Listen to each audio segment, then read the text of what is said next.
Shalom saudara dikasih Tuhan. Hari ini kita mau belajar dari Daud tentang sebuah perjalanan iman yang luar biasa. Nah, sebelumnya saya ajak Anda untuk berdoa sebentar. Bapak yang bersyukur untuk kasih-Mu Tuhan yang selalu ada buat kami. Kami tahu Tuhan, rancangan-Mu adalah rancangan ajaib dan rancangan-Mu adalah rancangan damai sejahtera. Kami berdoa Tuhan saat ini biar setiap anak-anak-Mu boleh mengerti bahwa Engkau tidak pernah meninggalkan kami. Di dalam Yesus kami berdoa, datanglah kerajaan-Mu, jadilah kehendak-Mu atas kami, keluarga kami, atas bumi, atas negeri kami yang seperti di sorga. Haleluya. Amin. Nah, saudara yang dikasih Tuhan, kita akan belajar dari perjalanan Daud dari Mazmur 27. Sebuah Mazmur yang luar biasa. Sharing malam hari ini saya akan bicarakan tentang iman yang teguh. Saya ambil dari Mazmur 27, ayat 1 sampai dengan ayat ke-6. Saya bacakan lebih dulu saudara. Ayat 1 berkata, Tuhan adalah terang wahyuku, yang menuntunku di sepanjang jalan. Dialah sumber keselamatanku, yang membelaku setiap hari. Aku tidak takut kepada siapapun. Aku tidak akan pernah berpaling dan berlari daripadamu. Tuhan, kelilingi aku dan lindungilah aku. Ketika orang-orang jahat datang untuk membinasakanku, mereka sendirilah yang akan mundur. Hatiku tidak akan takut, sekalipun satu pasukan bangkit menyerang. Aku tahu Engkau ada di pihakku, maka aku tidak akan goyah. Saudara, saya akan berhenti di ayat 3 lebih dulu, tapi kalau Anda lihat, ayat-ayat tadi jelas menunjukkan bahwa Daud berkata, Tuhan adalah terang wahyunya. Saudara perlu tahu bahwa Mazmur ini ditulis Daud sebagai puji-pujian sebelum Tuhan mengurapi dia menjadi raja. Tapi Daud itu memang punya gaya hidup yang sangat luar biasa. Dia sangat tahu bahwa Tuhan adalah terang wahyunya yang menuntun sepanjang perjalanan hidupnya.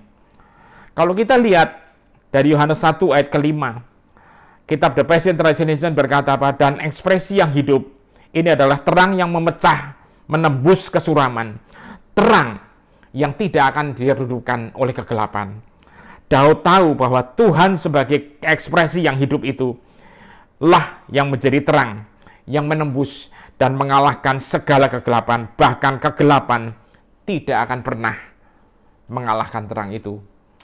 Saudara, kita harus percaya bahwa Tuhan tidak pernah meninggalkan kita.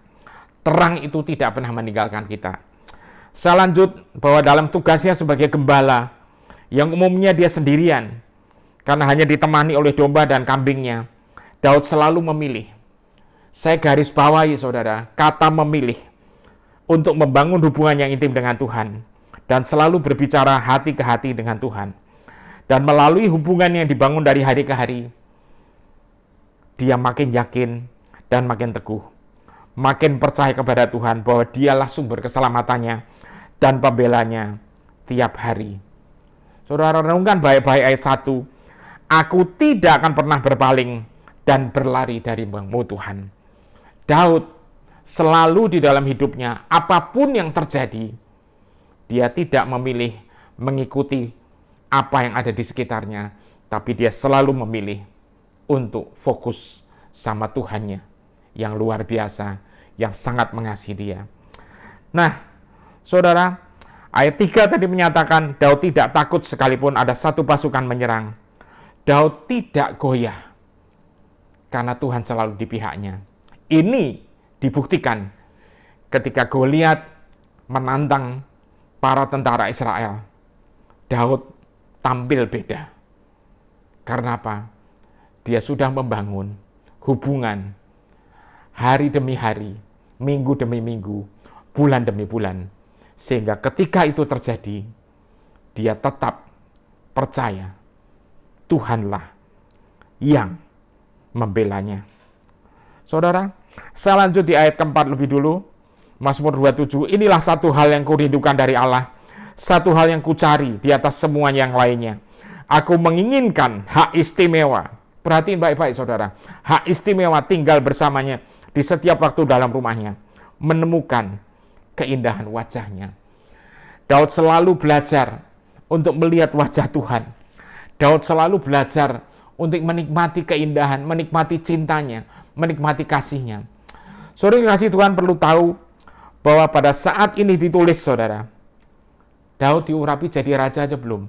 Artinya apa? Bait Allah yang dia ingin bangun itu pun belum ada. Tapi dari kecilnya, dari mudanya, hatinya sudah penuh akan cintanya dia akan Tuhan. Saudara, Daud percaya keamanan yang sejati karena dia disembunyikan oleh Tuhannya. Ayat 5, saya lanjut. Saudara, ayat berikutnya, ya, ayat 4 tadi berlanjut dengan pernyataan, ya, ketika dia duduk di hadapan hadiratnya, penuh dengan kekaguman, bergembira di dalam kemuliaan dan anugerahnya. Aku ingin, Daud berkata, menjalani hidupku sangat dekat dengannya, sehingga dia senang kepada setiap doaku. Saya lanjutkan ayat 5 dan 6. Di dalam perlindungannya pada hari kesusahan, di sanalah kamu akan menemukan aku, karena dia menyembunyikanku di sana, di dalam kekudusannya. Saudara perhatiin baik-baik. Daud percaya bahwa Tuhanlah yang akan menyembunyikan dia. Tepat seperti Mazmur 91 katakan, orang yang duduk dalam lindungannya Maha Tinggi, orang yang beralamat, he who dwells on the secret place, tempat rahasia, karena Tuhan menyembunyikan dia. Dia menyembunyikan aku di sana dalam kekudusannya. Dia telah menyelundupkanku ke tempat rahasianya, di mana aku tetap aman, tidak terjangkau oleh semua musuhku. Sekarang dengan kemenangan, aku akan membawa persembahan pujianku kepadanya, menyanyi dan bersorak-sorai dengan sukacita yang meluap. Ya, dengarkanlah, dan kamu akan dapat mendengar suara riuh sorak-sorai pujianku kepada Tuhan. Saudara, perhatiin baik-baik. Apapun yang terjadi, Daud selalu memilih untuk menghadap Tuhan. Dia punya ruang rahasia yang hanya Tuhan dan dia yang tahu. Dan di situ dia mencurahkan semua isi hati pujiannya kepada dia. Mari kita hidup mengikuti gaya hidup Daud yang selalu memilih untuk intim dan memuji Tuhan. Saudara harus tahu, apa yang kau percaya akan menjadi tingkah laku kita. Apa tingkah laku kita akan menjadi kebiasaan sehari-hari. Apa yang menjadi kebiasaan sehari-hari akan menjadi gaya hidup atau budaya hidup kita. Dan apa yang menjadi budaya hidup kita, itulah menjadi masa depan kita.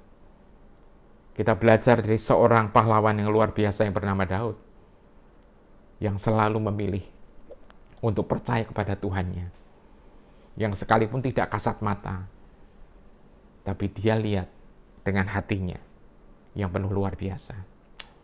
Hari ini, saudara, saya ajak Anda untuk menikmati pujian yang berikut. Kita akan berendam di dalam kasih-Nya. Tolong, saya berharap Anda fokus kepada kasih-Nya. Nikmati setiap kata di dalam pujian ini. Untuk diam dan fokus kepada kasih-Nya. Jangan dikosongkan hatimu, tapi fokus sama kasih-Nya. Rasakan kasih yang tidak terbatas dan tidak pernah gagal. Dan sebelum kita menikmati, saya ajak Anda untuk berdoa. Bapa, kami bersyukur. Biar kami selalu, Tuhan, memilih seperti Daud memilih untuk memuliakan-Mu. Kami selalu memilih untuk duduk dalam hadirat-Mu. Dan kami selalu memilih untuk menikmati kasih-Mu. Terima kasih Tuhan, berkati setiap anak-anak-Mu. Kami percaya rancangan-Mu itu ajaib. Kami percaya kasih-Mu tidak pernah gagal. Di dalam nama-Mu kami serahkan semua ini. Haleluya. Amin. Tuhan memberkati semuanya.